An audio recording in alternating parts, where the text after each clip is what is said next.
Екстра приход од граѓаните да го пријават најдоцна до 15 март подсетува управата за јавни приходи. Ваквата обврска ја имаат сите оние кои имаат остварено и други приходи освен плата и пензија. И како што се приходи од закупнина, потоа приходи од авторски права, индустријска собственост, приходи од дивиденти, учество во капитал и други видови на приходи.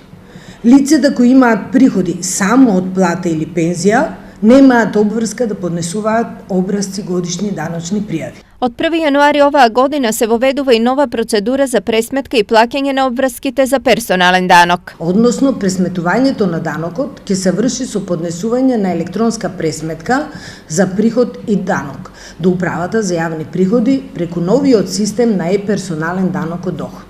Препорачуваме секој граѓанин да се регистрира во системот на персонален данок на доход, за да не дојде до наредната година, кога треба да ја потврдуваат поднесените годишни даночни приходи или приманите од управата за јавни приходи, да дојде до гужви на шалтерите на управата за јавни приходи. Од управата за јавни приходи очекуваат да бидат поднесени околу 76.000 пријави, досега се доставени 19.800.